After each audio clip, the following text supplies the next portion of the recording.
आंख से उसके अंदर ऐब नहीं होना चाहिए, कान कटा हुआ ना हो, सींग टूटा हुआ ना हो, और बिल्कुल लावर जिसके अंदर गोश्त ही नहीं है, ऐसा नहीं होना चाहिए। और इसके साथ साथ मतलब कोई बीमारी है, लंगड़ा है, ऐसा कोई जाहिरी ऐब उसके अंदर मौजूद नहीं होना चाहिए।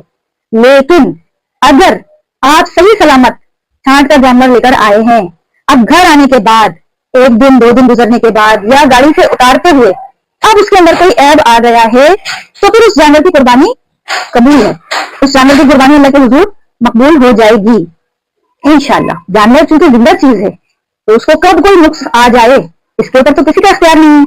हाँ, ये जरूर आप सल्लल्लाहु अलैहि वसल्लम ने फरमाया कि अगर जानवर इस हद तक बीमार हो जाए कि अब यकीन हो जाए, जो एक्सपर्ट लोग हैं वो इस बात पर यकीन कर लें कि ये जानवर कुर्बान होने के दिन तक जिंदा नहीं रह पाएगा, तो बेहतर है कि उसको तिब्बी मौत मर जाने से पहले बिस्मिल्लाह अल्लाहु अकबर की तकबीर पढ़कर ज़िबा कर लिया जाए, ताकि उसका गोश्त आखिर खाने के लिए हलाल हो जाए। अदरवाइज वो अपनी तिब्बी मौत अगर मर गया तो फिर उसका गोश्त भी खाने के लिए हराम हो जाएगा। तो कम से कम उसका गोश्त तो बचाएं। और इसके लिए ये बात भी याद रहे, नबी सल्लल्लाहु अलैहि वसल्लम ने जामे तिर्मिज़ी में, अबू दाऊद में, सुनन नसाई में, इब्न माजा में, तमाम हदीस की किताबों में ये हदीस रिपोर्ट की गई है नबी सल्लल्लाहु अलैहि वसल्लम की, कि आप सल्लल्लाहु अलैहि वसल्लम ने फरमाया कि अगर इस तरीके से किसी गरीब इंसान ने बड़ी मुश्किल से पैसे जमा किए थे, या बस उतने ही पैसे थे उसके पास कुर्बानी के लिए, और वो जानवर लाया और इस तरीके से पहले उसका जानवर कुर्बान होने की नौबत पर पहुंच गया, अब वो क्या करेगा कि क्या वो फिर दोबारा से पैसे जोड़ेगा लाजमी, कि उसको ईद वाले दिन कुर्बानी अल्लाह के हुजूर देना ही देना है। इसके लिए आप सल्लल्लाहु अलैहि वसल्लम ने उसके ऊपर कोई सख्ती नहीं फरमाई है, कोई गिरफ्त नहीं फरमाई है, बल्कि आप सल्लल्लाहु अलैहि वसल्लम ने खुशखबरी सुनाई है कि जिस शख्स का जानवर कुर्बानी के दिन कुर्बान होने से पहले ही किसी तिब्बी मर्ज में मुब्तला होकर उसको मजबूरन कुर्बान करना पड़ गया, तो अल्लाह के हुजूर उसकी कुर्बानी कबूल हो चुकी। अल्लाह अकबर। नबी सल्लल्लाहु अलैहि वसल्लम ने इस तरीके से वही सुनाई है कि जो शख्स साहिब इस्तिताअत होने के बावजूद कुर्बानी नहीं करता वो हमारी ईदगाहों से दूर रहे। मतलब ये एक नवीद है, धमकी है कि अगर इतनी इस्तिताअत है तो जरूर कुर्बानी करो। आप ये कोई सहारा नहीं ले सकते कि हम फलां किसी गरीब बच्चे की शादी करवाई है तो वो कुर्बानी से बढ़कर उसका अजर हो गया है, ऐसा हरगिज नहीं है। शरीयत को कोई नहीं बदल सकता भाई।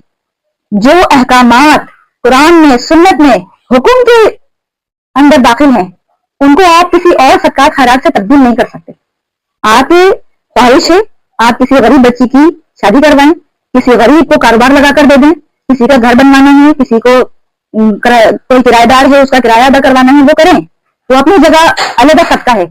लेकिन ये वाली जो कुर्बानी है इसकी अपनी अलग फजीलत है, अहमियत है, सुन्नत मुक़द्दा है। लेकिन अबू हनीफा रहमतुल्लाह के नजदीक जो ये लोग फिक्र बनाते हैं तो इससे अपने ऊपर इस चीज को लाजिम करवा लिया। जो साहिब इस्तिताअत है वो तो लाएगा कुर्बानी, सुन्नत मुक़द्दा अदा करेगा, इनके नजदीक वाजिब है तो वो वाजिब है तो पूरी करेगा। हाँ, अगर उसका जानवर हो जाता है तो उसे दोबारा जानवर लाने की जरूरत नहीं है।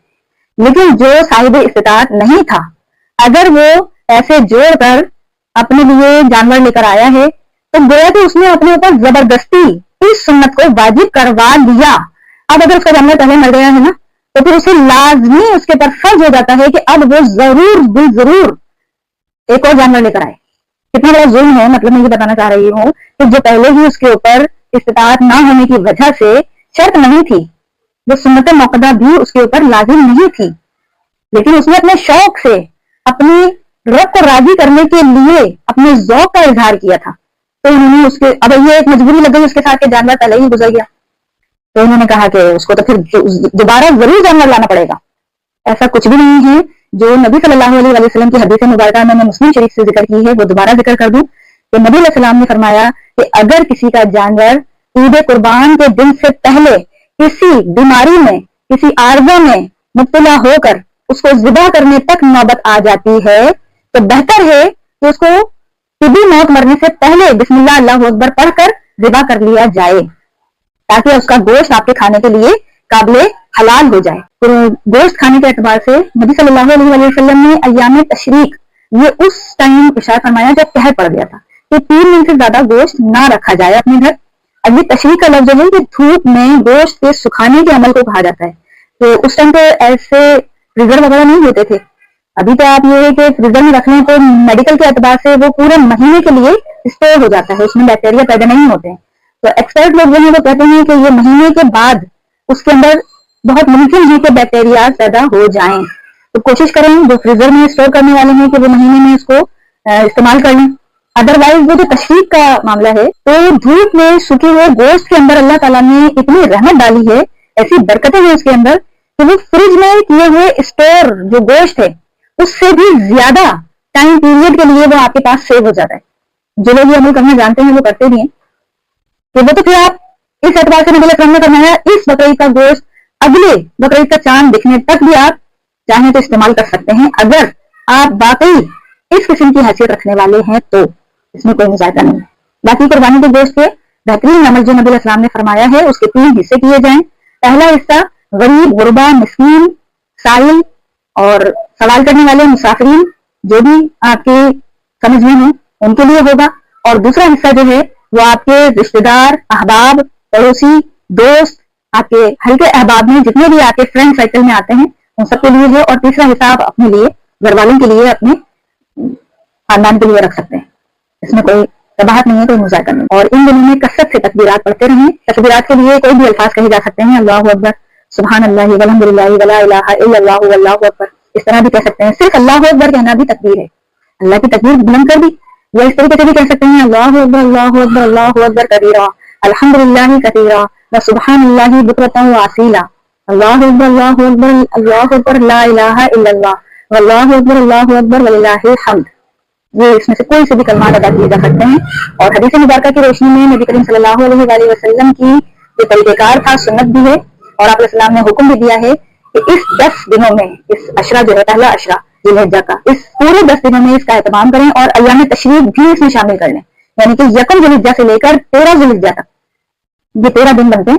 تو ان دنوں میں اس کا بلند آواز کے ساتھ اہتمام کیا جائے گا. عید گاہ جاتے ہوئے آتے ہوئے بلند آواز سے پڑھیں گے, فرض نمازوں کے بعد بلند آواز سے پڑھیں گے. اور جابر بن عبداللہ کا جو قول ہے وہ تو سنتوں کے بعد بھی اس کو بلند آواز سے تکبیرات پڑھا کرتے تھے. اور ابو بکر رضی اللہ تعالیٰ عنہ اور عمر رضی اللہ تعالیٰ عنہ, ان کا یہ معمول تھا ان 10 دنوں میں وہ اپنے کاروباری مسائل جو کرتے تھے بازاروں میں چلتے ہوئے بھی ان تکبیرات کو بلند کیا کرتے تھے. اب ہم چونکہ سب خواتین ہیں تو ہمیں وہ کوئی بلند آواز کے ساتھ پڑھنا ضروری نہیں ہے. بلند آواز سے ہمارے لیے بس اتنا ہی کفایت کر جائے گا کہ ہماری زبان جو منہ سے آواز نکل رہی ہے وہ ہمارے اپنے کان سن لیں, بس یہ خواتین کے لیے بلند ہو جاتا ہے.